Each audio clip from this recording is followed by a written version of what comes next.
لائیں کہیں کہ ہمارا رب اللہ ہے، پھر اس پر جم جائیں۔ ان پر فرشتوں کا نزول ہوتا ہے، نہ کوئی غم کرو نہ خوف، خوشیاں مناؤ جنت کی جس کا تم سے وعدہ کیا گیا تھا۔ اللہ کی ربوبیت پر اطمینان جب انسان کو ہو جاتا ہے، میرا رب اللہ ہے، ربی اللہ، انسان کے لیے نہ کوئی کھٹکا، نہ کوئی خطرہ، نہ کوئی خوف، نہ کوئی حزن۔ جو کچھ ہو رہا ہے کس کے اذن سے ہو رہا ہے؟ اللہ کے اذن سے۔ اللہ کے اذن کے بغیر پتہ تک نہیں ہلتا۔ یہ کوئی اندھا بہرا مادہ نہیں ہے جس سے مجھے کوئی خوف ہو۔ اندھا بھینسا چلا آ رہا ہو اس سے تو ڈرنے کا ہر انسان کو ڈرنا چاہیے، نہ معلوم کس کو ٹکر مار دے۔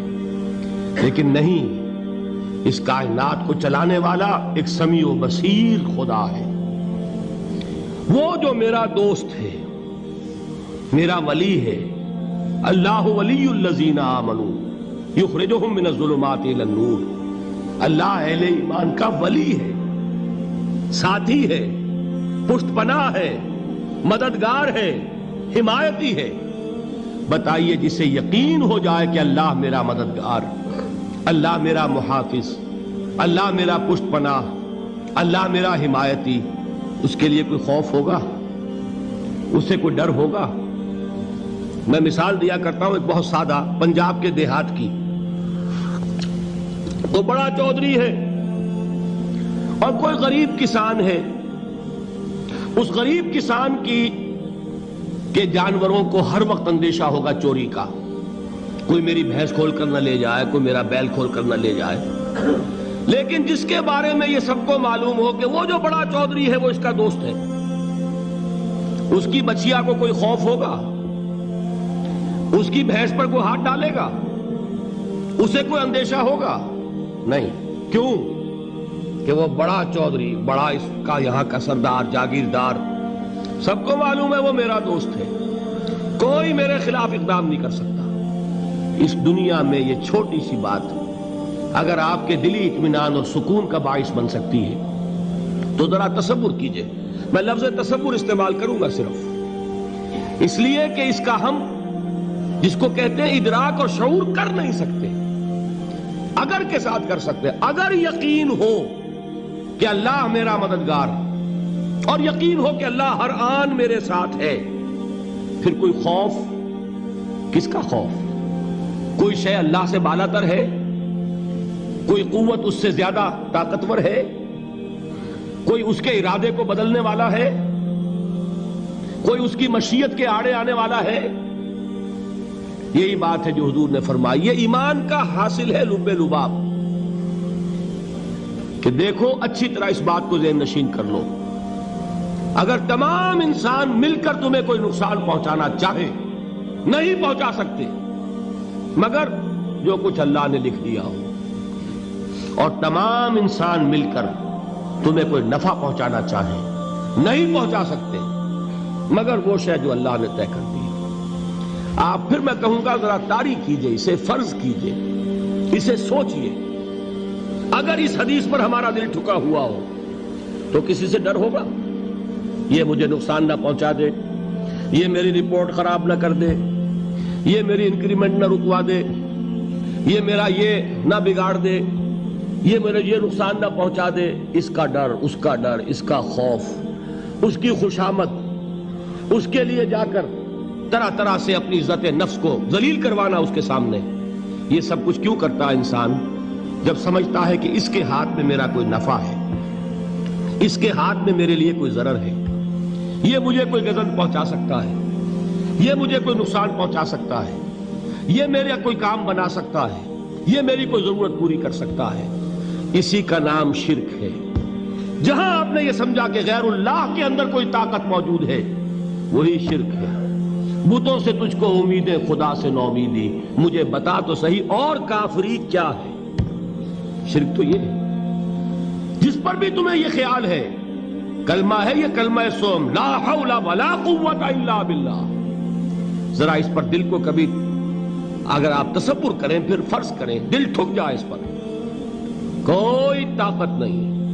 یہی بات تھی جو شیخ عبد القادر جیلانی رحمۃ اللہ علیہ نے اپنی وصیت میں اپنے بچے سے کہی. 11ویں دینے والے ہیں، لیکن حضرت شیخ عبد القادر جیلانی کی وصیت اور تعلیمات کو کتنے لوگ ہیں تم جانتے ہو؟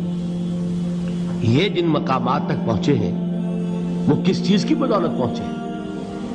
انہوں نے جو پیغام دیا وہ کیا تھا؟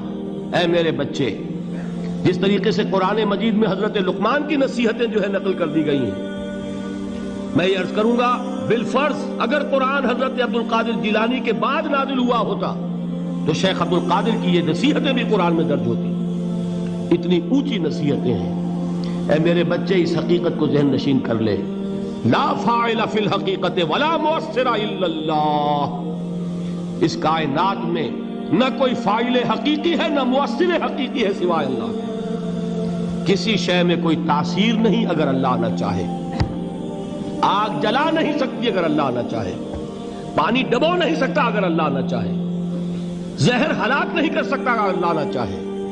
کوئی چیز فائدہ نہیں پہنچا سکتی اگر اللہ نہ چاہے. تو در در پہ کیوں سر جھکاتے ہو؟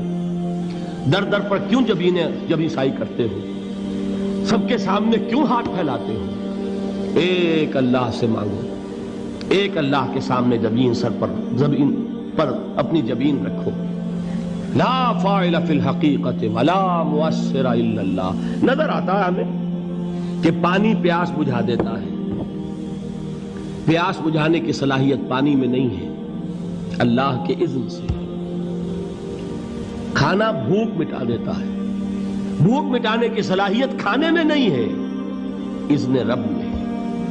دیکھیے یہی یقین تھا. حضرت موسیٰ علیہ السلام کا واقعہ یاد کیجئے. سامنے سمندر آ گیا ہے.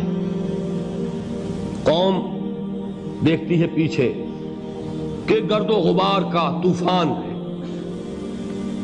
معلوم ہوا کہ فرعون اپنے لشکر سمیت آ گیا ہے. لشکر جب چلتا تھا تیز رفتاری کے ساتھ تو گرد و غبار کا جو طوفان اٹھتا تھا اس کا تصور کیجئے. اور لمحہ بلمحہ وہ قریب آ رہا ہے. پوری قوم نے کیا کہا؟ اے موسیٰ انا لمدرکون. اے موسیٰ ہم کو پکڑے گئے. قرآن مجید نے تو یہاں وہ باتیں نہیں لکھی ہے، لیکن تورات میں یہ درج ہے کہ بنی اسرائیل جھگڑنے لگے، دست و گریبان ہو گئے موسیٰ کے ساتھ. موسیٰ ہمیں یہاں مروایا لا کر، اس سے تو ہم ہی بہتر تھے. وہاں کھانے کو ملتا تھا، زندگی تو تھی. بیگار ہم کر رہے تھے، موت تو نہیں تھی. اب جو کچھ ہوگا اس کا تصور کرو، جس طریقے سے ہمارے ٹکڑے اڑائے جائیں گے. تو لڑ رہے ہیں حضرت موسیٰ علیہ السلام سے. یہ تورات کی تفصیل ہے. قرآن میں صرف اتنا آیا ہے، پریشان ہو کر انہوں نے کہا انا لمدرکون. موسیٰ ہم تو پکڑے گئے. اس وقت موسیٰ کا جواب کیا ہے؟ کلا ان معی ربی سیہدین. نہیں، میرے ساتھ میرا رب ہے، وہ راستہ دے گا. بتائیے کہاں راستہ نظر آ رہا ہے؟ یہ ہے ایمان بالغیب. راستہ نظر نہ آئے تب اللہ پر یقین ایمان ہے. جیب میں پیسے ہوں اور تب دل کو اطمینان ہے تو ایمان کس پر ہوا؟ پیسے پر، اللہ پر نہیں. جب وسائل و ذرائع نہ ہو اور پھر یقین ہو کہ اللہ مسبب الاسباب ہے، وہ اسباب کا پابند نہیں ہے، وہ اسباب کا محتاج نہیں ہے، اسباب اس کے محتاج ہے. اگر یہ یقین ہے تو اللہ پر ایمان ہے. یہ نہیں ہے تو تمہارا ایمان اسباب پر ہے، وسائل پر ہے، ذرائع پر ہے، مادیات پر ہے، اللہ پر نہیں. اس وقت کہاں راستہ تھا؟ کوئی راستہ تھا؟ سمندر ہے اور ادھر سے لشکر آ گیا ہے.